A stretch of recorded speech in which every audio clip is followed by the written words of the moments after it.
എടി അമ്പി ഈ പോരെ വാ ഇതേലൊരെണ്ണം പിടിപ്പീരേ വാ എനിക്ക് വേണ്ട പാപ്പച്ചായ. വാടി എന്നിട്ട് മൊത്തം മ്ലാനതാ ഏയ് ഒന്നുമില്ല. വേണ്ടേ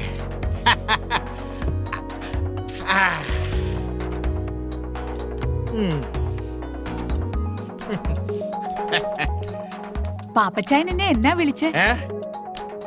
അമ്പീന്ന് നിനക്ക് ഇഷ്ടായില്ലേ? എന്റെ ഭർത്താവ് എന്നെ അമ്പീന്നാ വിളിക്കുന്നേ. അതെന്നാടി പെണ്ണെ, നിന്റെ ഭർത്താവിന് മാത്രം ആ പേര് അങ്ങോട്ട് എഴുതി തന്നിരിക്കുകയായിരുന്നു. അരുത്, അദ്ദേഹത്തെ വെറുതെ വിട്ടേക്ക. അതും ഇതും എന്റെ സ്വകാര്യതയാ. അതൊക്കെ പോട്ടെ. നിന്റെ ഈ ഭർത്താവ് ഗൾഫിൽ പോയിട്ട് എത്ര ആളായി? 3 വർഷം. ശ്രീധരൻ ചേട്ടൻ നിർബന്ധിച്ചപ്പോ ഞാൻ തെറ്റി ശരി നോക്കിയില്ല. ഇത്രയും നാള് മനസ്സിൽ വെച്ചിരുന്നത് ശമിപ്പിക്കണം, അത്രേ ഉദ്ദേശിച്ചുള്ളൂ. അത് പിന്നെ 4 ദിവസം നിന്നേ പറ്റൂ, എല്ലാം ഭദ്രമായിരിക്കുമെന്ന് ശ്രീധരൻ ചേട്ടൻ എന്നോട് പറഞ്ഞപ്പോ ചില ദിവസങ്ങളിൽ മടുപ്പ് അനുഭവിക്കുമ്പോ എന്റെ കൂട്ടുകാരിയുടെ വീട്ടിൽ പോയി നിൽക്കാറുണ്ട്. അങ്ങനെ ഒരു കള്ള എന്റെ ഭർത്താവിന്റെ അമ്മയോട് പറഞ്ഞു.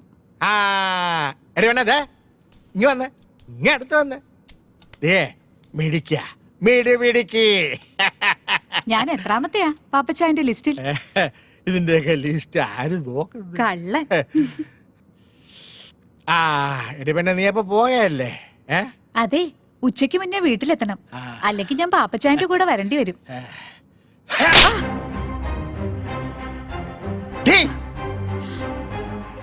ഇനി ആരുടെയും കൂടെ പോകരുത്, പക്ഷേ ഞാൻ വിളിക്കുമ്പോ വന്നേക്കണം. പാപ്പച്ചായ അച്ചായ കുച്ചായ ഓടി. രാജേഷേ, ആ പാലാ പാപ്പച്ചന്റെ റൂമിലേക്ക് ഒരു ഫിഷ് കറി മീൽസ് വേഗം കൊടുത്തരെ.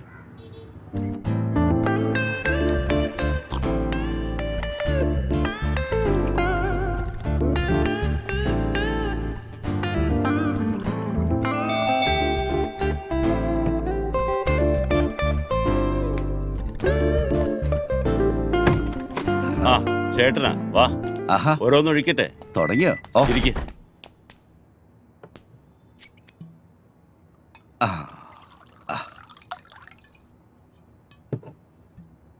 ഞാൻ ശ്രീധരേട്ടനോടൊരു കാര്യം ചോദിച്ചോട്ടെ? പല പ്രാവശ്യം ചോദിക്കണമെന്ന് തോന്നിയിട്ടുള്ളതാ. ചോദിച്ചോ. ഈ കൂട്ടിക്കൊടുക്കുന്നതില് എന്തെങ്കിലും കുറ്റബോധം ഉണ്ടോ?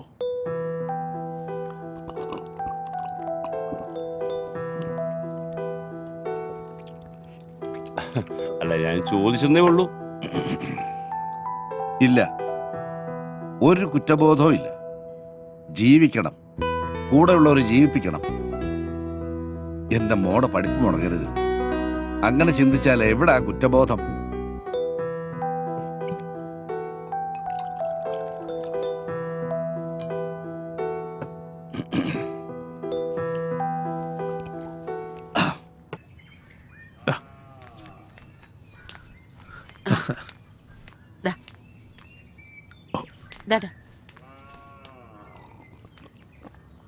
കല്യാണം എന്നൊക്കെ പറഞ്ഞ ഒരു സമയവാ, അത് അതിന്റെ സമയത്ത് നടക്കത്തുള്ളൂ അല്ലെ? കുറിപ്പ് എനിക്കിട്ടൊന്ന് താങ്ങിയതാണല്ലോ. എന്റെ പൊന്നു തമ്പുരാനെ, അങ്ങനെ കരുതല്ലേ.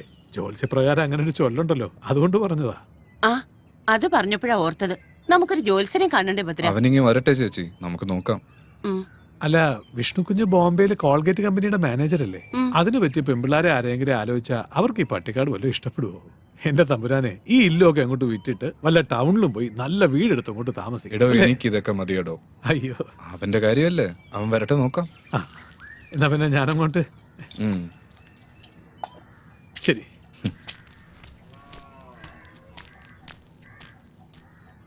പാവം, ഇവിടുന്ന് കിട്ടുന്നതുകൊണ്ടാ അയാളുടെ കുടുംബം കഴിയുന്നത്.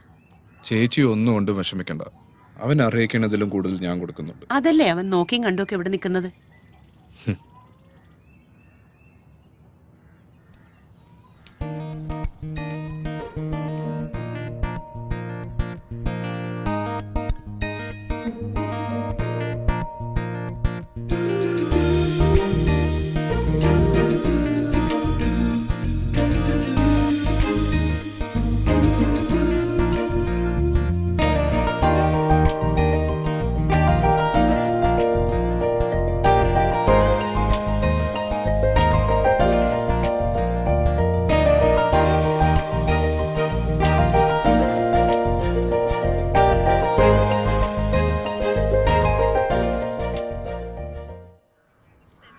എന്താ സീതര പ്രോഗ്രാം? ഒരു ചെറിയ കേസ് കേട്ടുണ്ട്. ചെറുക്കനും പെണ്ണും സ്നേഹത്തിലാ. ആ. നമ്മൾ ഇടനില നിന്ന് സ്ത്രീധനം ഉറപ്പിച്ചു കൊടുത്താൽ മതി. പക്ഷെ ഇപ്പൊ സ്നേഹത്തിനൊന്നും വിലയില്ലല്ലോ. കാലത്തിന്റെ പോക്ക് അങ്ങനെയല്ലേ. അത് സത്യമാണാ പറഞ്ഞത്. ഈ ബീറോ വന്നതുകൊണ്ട് നിങ്ങൾക്കൊരടിയായല്ലേ? അങ്ങനെയും പറയാം. അറിയാവുന്ന തൊഴിലല്ലേ ചെയ്യാൻ പറ്റൂ. എടാ സീതര, ഉം. എങ്ങനെയാണ് നിന്റെ പോലീസിന് ജോലി പോയത്? അതൊക്കെ വലിയ കഥയാ, പിന്നെ പറയാം. ഓ,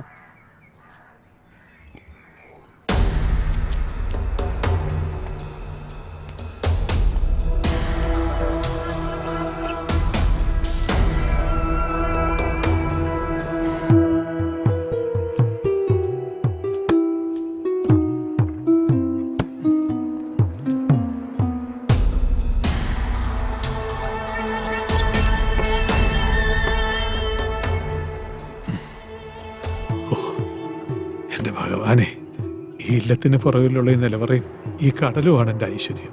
കാത്തോളണേ. ഒന്നുമില്ലല്ലോ ഇത്. കാത്തോളണേ ഭഗവാനെ.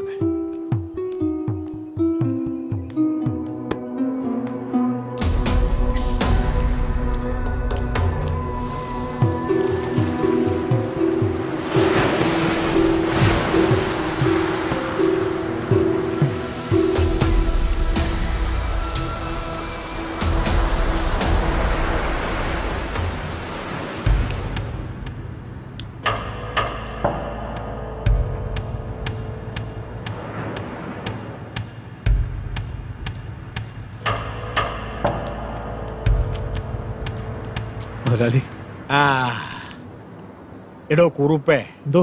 പുതുമന ഇല്ലാത്ത കാര്യസ്ഥനായതുകൊണ്ടാണ് ഇയാളെ ഞാൻ എൻ്റെ ബിസിനസ്സിൽ കൂടെ കൂട്ടിയത്.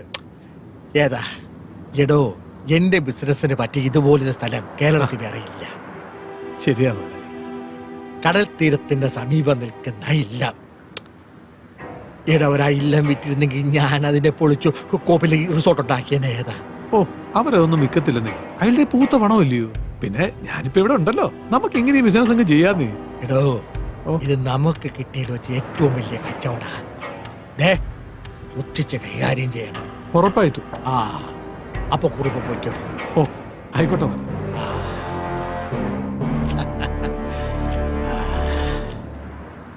കുറുപ്പ്. അറിയാം. മുതലാളിക്ക് എന്നാ ഇവനുമായിട്ട് ഇടപാട്?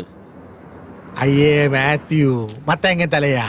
എടാ മണ്ട, നീ എന്നെ പറ്റി എന്നാ കരുതിയേ? എടാ, ഞാൻ ഈ നാട്ടിൽ വരുന്നത് പെണ്ണ് പിടിക്കാൻ വേണ്ടി മാത്രമാണെന്നാ? മണ്ട, എടാ നമ്മുടെ മൂന്നാറിലെ എസ്റ്റേറ്റിന്നെ ഞാനേ ആ ബ്രൗൺ ഷുഗർ ഇങ്ങോട്ട് കൊണ്ടുവരും.